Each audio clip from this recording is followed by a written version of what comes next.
En los últimos pocos años he percibido un ingreso de 80 millones de pesos o aproximadamente 4.6 millones de dólares y he logrado acumular 19.3 millones de pesos en activos o aproximadamente 1.12 millones de dólares, y esto es sin tomar en cuenta la evaluación de mi empresa actual, que genera aproximadamente 28 millones de pesos anuales o cerca de 1.6 millones de dólares, y esto lo logré hasta mis 37 años. Pero si hubiera seguido el consejo que voy a compartir en este video, muy probablemente lo hubiera conseguido muchísimo tiempo atrás. Así que estas son las 5 lecciones que le compartiría a mi yo más joven si fuera a iniciar todo desde cero otra vez. Empecemos con la primera lección. Tiempo atrás, cuando yo era mucho más joven, perdí enormes cantidades de tiempo en la fiesta, en la borrachera y jugando muchos videojuegos. Y de no haber sido por estas distracciones, muy probablemente yo habría alcanzado mis objetivos desde mucho tiempo atrás, porque desde muy pequeño en la adolescencia yo tenía la ilusión de emprender y alcanzar la libertad financiera. Fue alrededor de mis 15 o 16 años que descubrí los libros de finanzas de Robert Kiyosaki. Esos libros causaron un terremoto de ideas en mi mente, pero me dejé llevar por las distracciones. Entonces, lo que me habría gustado entender desde pequeño es que la vida está llena de objetos brillantes y de hobbies que no son realmente sanos, y si te dejas llevar por ellos, eso va a provocar que te tardes muchísimo tiempo más en alcanzar tus objetivos. Y la medicina para contrarrestar eso es obsesionarte con alcanzar la libertad financiera, que eso sea lo que estés pensando todo el tiempo, al menos durante tus años de juventud, que son los años de estar construyendo para el futuro. Ahora, una investigación realizada por la doctora Gail Matthews descubrió que las personas que escriben sus objetivos tienen 42% más de probabilidades de alcanzar esos objetivos. Así que lo que yo le recomendaría a mi yo más joven es que escriba con claridad cuáles son esas metas financieras que quiere alcanzar, pero encima de eso también le recomendaría que revise esas metas que quiere alcanzar en la mañana, en la tarde y en la noche, todos los días. Y de esa forma tendría las metas bien presentes en mi mente, y cada que se presente una situación de tentación, entonces yo podría poner en la balanza si quiero sacrificar mis objetivos o si voy a darle con todo a mis objetivos. Ahora, soy humano, no soy perfecto, muy probablemente seguiría cayendo en las tentaciones un porcentaje de las veces, pero al tener mis metas presentes todos los días, en todo momento, las probabilidades de que caiga en la tentación disminuyen dramáticamente. Avancemos a la segunda lección. Yo crecí en un barrio de clase media baja en San Nicolás de los Garza, Nuevo León, en mi país, México. Y cerca donde yo vivía había muchas pandillas, había vandalismo, había drogas. Y el problema con eso fue que durante mi niñez y parte de mi adolescencia yo creí que eso era algo cool, que era algo padre y divertido que en algún momento yo iba a tener que hacer. Además, mis padres, a los que realmente amo mucho, vienen de familias de 10 hijos cada una, que vivieron con muchas carencias y por un tiempo incluso vivieron en pobreza extrema. Mi madre fue ama de casa siempre y mi padre trabajó toda su vida en una empresa, siempre fue de la clase trabajadora y nunca nos faltó comida ni educación, pero realmente no teníamos acceso a lujos. Nuestros viajes eran ir a casa de un tío o a casa de un abuelo que vivía en otro estado. No teníamos acceso a ropa de marca y en ocasiones teníamos que comprar la ropa en el mercadito o en el tianguis, como se dice en otras partes de mi país. Y tampoco tenía acceso a las consolas de videojuegos más recientes. Cuando yo pude comprarme las consolas de videojuegos más recientes, cuando ya trabajaba yo. Y esto no es una queja, realmente agradezco mucho a mis padres porque gracias a ellos tuve ese comienzo, ese impulso que necesitaba para poder llegar a donde estoy. Pero el punto y la lección que estoy por mostrarte es que ese entorno en el que crecí formó creencias y límites mentales que después tuve que romper para poder llegar hasta donde estoy el día de hoy. Porque las creencias que te formas de pequeño pueden hacerte creer que no naciste para tener éxito, o incluso que ciertas cantidades de dinero son inalcanzables, o incluso pueden hacerte pensar que está mal tener ambiciones o que querer alcanzar ciertas cantidades de dinero es de charlatanes, de gente tranza. Y esa es una forma de pensar muy peligrosa y errónea que te puede hacer mucho daño. Ahora, ¿qué se puede hacer para romper estas creencias y límites mentales. Un famosísimo conferencista norteamericano dijo que eres el promedio de las 5 personas con las que pasas más tiempo. De ahí viene el consejo que dice que para ser exitoso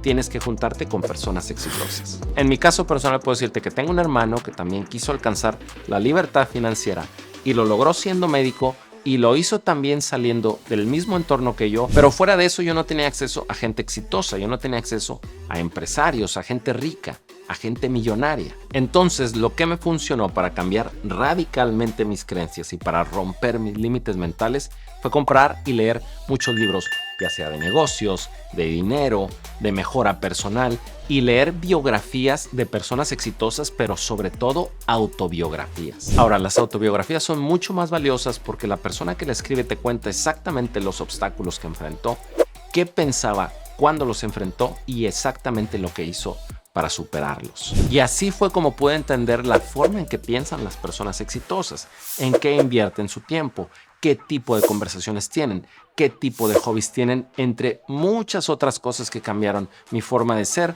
mi forma de pensar y mi forma de ver el mundo. Como nota adicional te dejo algunos de los libros que más me han impactado, que incluyen la autobiografía de Ben Franklin, que él fue empresario, inventor y además tuvo éxito en la política, cambiando totalmente la historia de su país.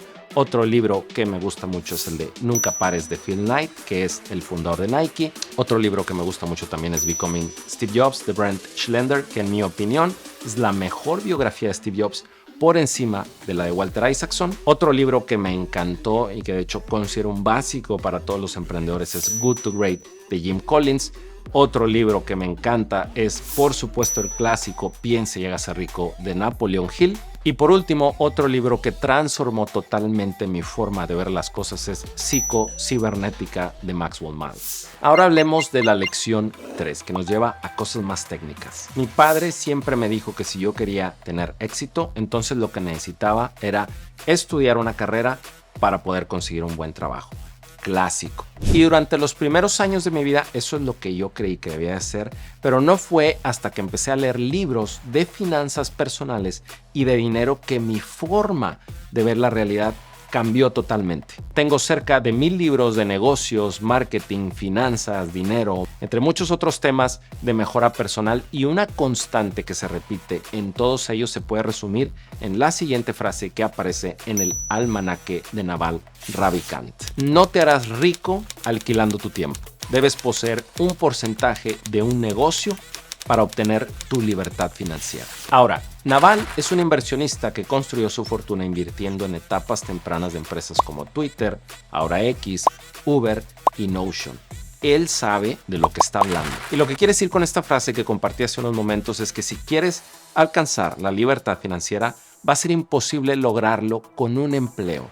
Necesitas invertir en una empresa existente o bien construir tu propia empresa. Un empleo es simplemente un engrane en una máquina grande. Y todo lo que nos enseña el sistema educativo tradicional es que debemos ser un engrane en alguna de las máquinas que existen actualmente. Y todo este paradigma viene desde mucho tiempo atrás, en la revolución industrial, cuando nacieron múltiples empresas. Entonces las universidades vieron la necesidad de fabricar a las personas que esas empresas requerían para poder crear sus productos. Ahora, un empleo es el engrane y los negocios son la máquina. Y la persona que crea y dirige la máquina es la que se hace rica. Entonces, la tercera lección es que para ser millonario, uno de los vehículos más rápidos es construir tu propia empresa o invertir en una empresa. Te voy a dejar en la descripción un video que he creado en el que explico cómo es que yo iniciaré una empresa si tuviera que hacerlo desde cero, y estoy seguro que te va a ayudar mucho si te has propuesto iniciar una empresa, porque en ese video te comparto las piedras con las que yo tuve que tropezar, y de esa manera vas a sufrir menos en tu camino rumbo a la libertad financiera. Muy bien, todo lo anterior me lleva a la cuarta lección. Cuando me propuse iniciar un negocio, no sabía absolutamente nada de nada. No sabía cómo vender y no sabía ni qué debía vender. Entonces me puse a leer libros, uno de los cuales fue Padre Rico, Padre Pobre, de Robert Kiyosaki, y en ese libro leí una frase que causó un parteaguas en mi vida. La frase es esta: las habilidades especializadas más importantes son ventas y marketing. La habilidad para vender, de comunicarse con otro ser humano, ya sea un cliente, empleado, jefe, esposa o hijo, es una habilidad base para el éxito personal. Y en mi camino rumbo a la libertad financiera he podido confirmar que empresarios como Steve Jobs, Mark Cuban, Dean Graziosi, Russell Brunson, Alex Hormozi, entre muchos otros, han dicho lo mismo sobre la importancia de las ventas y el marketing, o al menos lo han ejemplificado en su vida. Entonces me puse a leer muchos libros y a consumir cursos sobre ventas y marketing, y así fue como inicié mi propia empresa de marketing. Después, conforme fui creciendo económicamente, me di cuenta de que mis ingresos se toparon a pesar de que yo estaba trabajando 12 horas al día. Es decir, estaba ocupado todo el tiempo, pero no ganaba mucho dinero. Entonces, seguí leyendo y descubrí el libro del mito del emprendedor de Michael Gerber, en el que dice el autor que para que una empresa pueda crecer necesitas contratar a más personas y necesitas crear sistemas que esas personas puedan seguir. Entonces empecé a contratar personas y a desarrollar procesos y sistemas que estas personas pudieran seguir, y así fue como ya no solo contaba con mi tiempo como recurso, también tenía el tiempo de otras personas como recurso para seguir construyendo mi empresa. Pero la historia continúa, porque a pesar de que crecí un poco más, mi crecimiento se volvió a topar porque las personas que estaba contratando y los sistemas que creé no estaban siendo suficientes para poder entregar un servicio de buena calidad. Entonces seguí leyendo hasta que me topé con el libro The Who de Geoff Smart y Randy Street, en el que descubrí que no es suficiente con contratar personas y crear sistemas. Necesito también contratar personas que sean extremadamente talentosas y que puedan darle satisfacción a los clientes de mi empresa. El punto de toda esta historia y la lección a la que quiero llegar es que el camino rumbo a la riqueza a través de una empresa te forza a aprender. Y si no estás aprendiendo constantemente, no vas a estar a la altura de las situaciones que se te presentan en tu empresa, y así difícilmente tu empresa va a crecer y como consecuencia no habrá suficientes ganancias para poder construir riqueza real. Ahora, vayamos a la quinta lección, y esta es la más importante. Cuando inicié mi agencia de marketing, tuve que salir a buscar clientes y a venderles cara a cara. Y siendo honesto, eso me daba mucho pavor. Tenía muchísimo miedo al rechazo y a que me dijeran que no, y me daba demasiada vergüenza. Pero nunca se me va a olvidar algo que me dijo mi hermano después de yo decirle que me daba mucho miedo y que sentía mucha ansiedad de ir a visitar al siguiente cliente. Mi hermano me respondió que este mundo nunca será de las personas que tienen miedo. Así que me armé de valor y seguí saliendo a ver clientes a pesar de que sentía miedo. Me aguantaba el miedo, y eso por supuesto que rindió frutos el día de hoy, pero el punto es que es totalmente normal sentir ese miedo, y lo que debemos de hacer es enfrentar ese miedo, hacer las cosas a pesar de ese miedo. Además, también en mi camino rumbo a la libertad financiera, muchas veces pensé en abandonar lo que estaba haciendo. Me decía a mí mismo que tal vez era mejor dedicarme a otra cosa más divertida, o que tal vez podía iniciar otro negocio que me dejara mucho más dinero, o simplemente me decía a mí mismo que estaba siendo muy difícil y que era mejor abandonar. Pero este tipo de pensamientos son el clásico autosabotaje que todos atravesamos cuando estamos construyendo algo que nos está costando demasiado esfuerzo, o cuando sentimos que necesitamos cambiar de aires. Pero solo las personas que saben aguantar el dolor y postergar la gratificación son las que terminan teniendo éxito. De hecho, recientemente vi un fragmento de una entrevista que le hicieron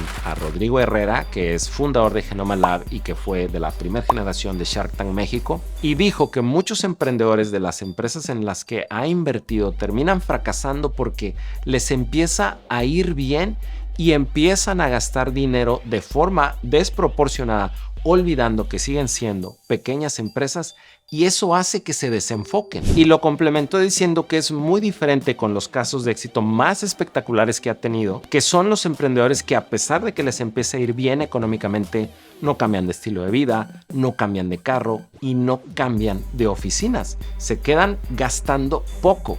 Y la lección de todo esto es que es importante actuar y ser consistente y constante a pesar del miedo y a pesar del dolor, o bien a pesar de que sientas que ya te está yendo bien, porque detrás de todo eso está la libertad financiera. Ahora, si ya te has decidido a ser millonario y a lograrlo a través de crear una empresa, entonces te voy a dejar por acá el video en el que explico cómo es que lo haría yo si tuviera que iniciar nuevamente desde cero. En él te muestro todos los aprendizajes que a mí me tomaron años aprender y que a ti te van a servir como atajos para iniciar y crecer tu empresa. Nos vemos en el siguiente video. Hasta luego.